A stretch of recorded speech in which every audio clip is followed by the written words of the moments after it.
It's your boy, Larry, aka Scholar Rock, coming to you this time with three aspects of expectations that I want to talk about when we talk about relationships.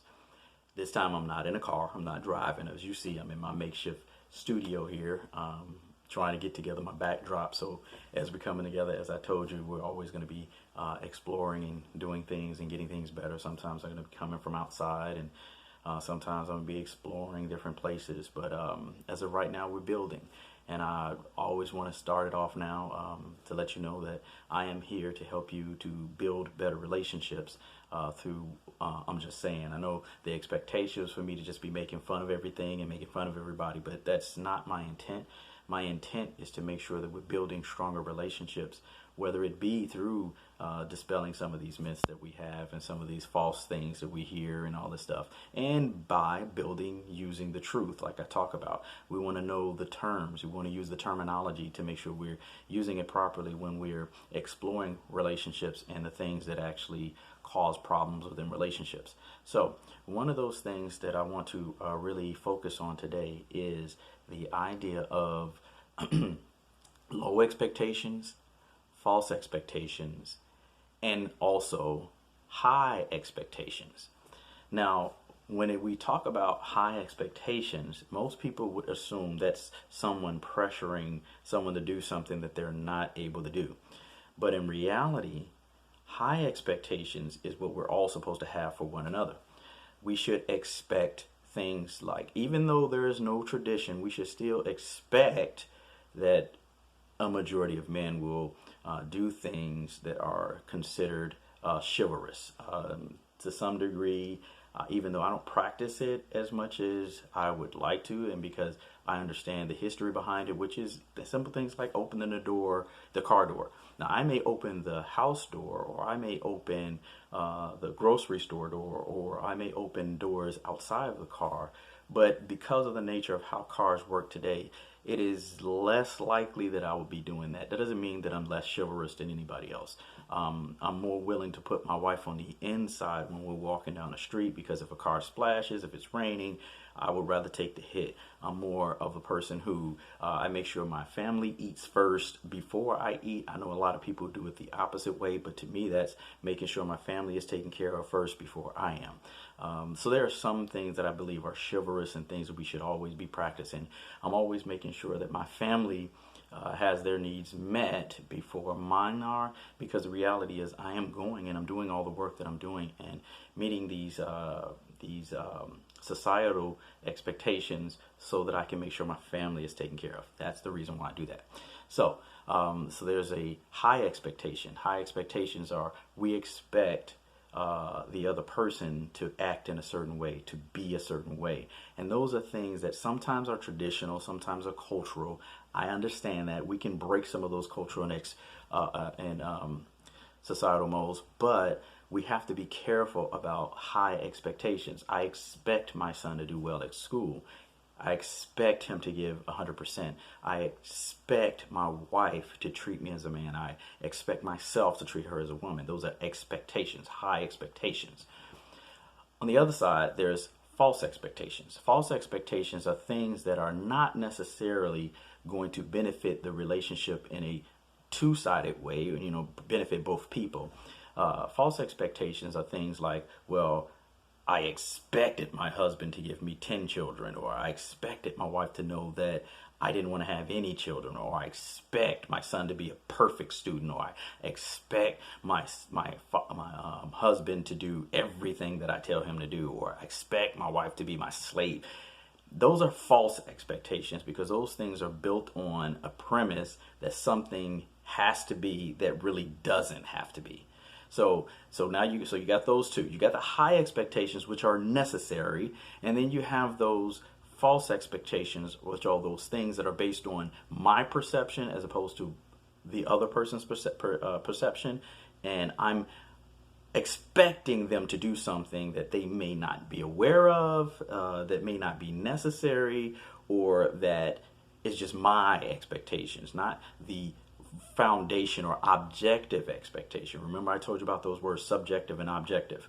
So high expectations are objective expectations, things that we just kind of assume that men and women and children and families and brothers and sisters and mothers and fathers, things that we should be doing at a minimal scale. These are things that are normal expectations. Even though I say high, they're really normal expectations. These are things that we should not be violating. But then you have those false expectations, which are things that burdens that people try to put on you falsely that really are not necessarily something that has to be done. And we have to watch out for those. So remember I told you back in one of the posts, we talked about the 5 love languages. One of the problems that I have with the 5 love languages is that it does carry more of a false expectation that has to be put on as burden on one person or the other. I think that is a problem with that. We'll get into that much later when I do an entire blog on the actual book. But right now, I'm saying that you don't want to put false expectation or heavy burdens or weights on another person, because that's just going to exacerbate the problems within a relationship, and it's going to make both people feel some kind of way. Now, the third thing I talked about that could also be a problem. The first one is not the problem. Remember, high expectations are not the problem. High expectations are really normal expectations. So even if you want to exchange the word high to normal, that's fine, because we're talking about things that are expected, things that should be done. Now, those do change from time and era to era. Like I said, opening a door is just, it can be objective in the fact that this is just something we do. But if we don't have knowledge of why we were doing it, and I'm going to explain that much, much later, but why we were doing what we're doing, then that could be a problem. So the third expectation is low expectations. Sometimes we've been let down so much, and sometimes we've been beaten and put down so much that now we have low expectations. So here's what I mean by that. A man sitting around the house not working, not doing anything, not even washing dishes in the house. I know he may be unemployed. We get that. He may be out of school at this time. I get that. But a man sitting around and watching his wife or his girlfriend or his woman do everything, I think that's a really, really low bar right now. I'm not saying that the man has to pay for everything when they go out to restaurants if they are dating. What I'm saying is there's a problem when one person is doing everything, and that goes true for women. If there's a man and he does everything in a relationship and she just sits back and collects all the benefits, that's one-sided. I mean, he has low expectations for her. If the woman is doing everything, that means she has low expectations for him, and those low expectations sets up a baseline for very much heartache in the end. So I'm trying to figure out, and this is just me as being a middle school teacher, of being a person who's watching and observing the world. I don't understand how so many, and this is me coming from a male perspective, how so many women can allow themselves to be in relationships with men who do not pull their weight at all, don't even try to pull it. But just the same, on the other side, I would say to men who are out there trying and striving to do their best, how could you be with a woman who doesn't pull her weight? What I'm talking about, remember I said in one of the blogs that I don't think there's a 50-50 thing. It should be 100%, 100%. I should be at 100% unless I'm sick or unless something really tragic happens to me. I get it. I can't be at 100%. But in all, I should be operating at 100% capacity toward my other half, whether it be other half in any kind of relationship. Remember, I'm not being biased toward any relationship. I'm saying one half should be doing its job and the other half should be doing their job.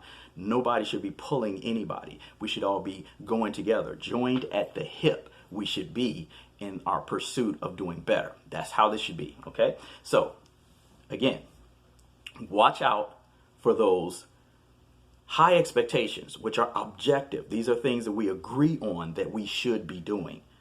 There are false expectations. These are things that maybe one person thinks should be happening, but are not necessary to the relationship, but at some time it even is that the person doesn't even know that you're expecting these things, so that makes it false.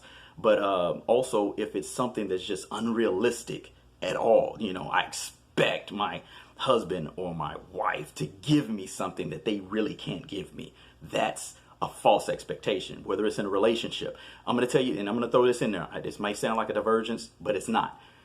Men and women who are in relationship, whether it's dating, as long as it's not a marriage, if you're in that situation, you are not obligated to give that person a part of you that is very intimate. Meaning, a woman doesn't have to sleep with a man doesn't have to sleep with a woman, or two.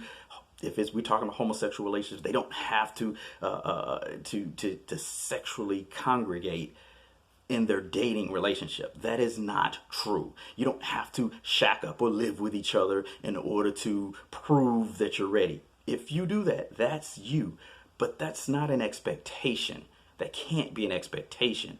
That's because that is something that is so deep and so personal that once it's done, it can't be undone. So don't let anybody tell you that you have to do that you have to engage in those types of things in a relationship in order for the relationship to be real. That's not true. It should be more about getting to know who that person is, getting to know their qualities, getting to know their goodness, their bad things, and getting to know who they are at the core. That is what that exploration should be about, knowing who they are. And if you talk and if you think that it has to be in a sexual context, you are wrong. That's not true. The better relationships are those that are built on this thing here and this heart here, but not necessarily on the physical attractions, because guess what? People change physically. People change biologically. People change. So if you base it on that and they start changing, or if you expect someone who at 14 acted one way, but now they're 22 and you're upset because they act a different way, you have a problem. Because a 14-year-old acting one way and a 22-year-old acting another way is expected. That is how things progress. I'm not the same as I was when I was 13. I'm not the same as I was when I was 20. I'm not the same as I was when I was 30. I'm older now, and I'm seeing that this cycle, we all go through it, and we have to be understanding. And look, psychologists have concluded that people do not mentally mature or mentally come into a state of where they're going to be until the age of around 25 or 26. So therefore, everything before that is experimentation anyway. When you get to that 25, 26 era, when your brain is fully developed, now you can start seeing things from a different perspective. But I digress. So let's get back to it. So the three expectations that you got to look out for. The one that is good is high expectations or normal expectations. You want that. The ones that you want to watch out for, that you don't want to be a part of, is you don't want to be a part of the false expectations, and you don't want to be a part of the low expectations. So you don't want to have false expectations or low expectations. You want to have normal or high expectations, because if you do that, then you're more likely to harness or get from the relationship exactly what you need. Both parties. And remember, not 50-50, but 100% of them and 100% of the other. It's your boy.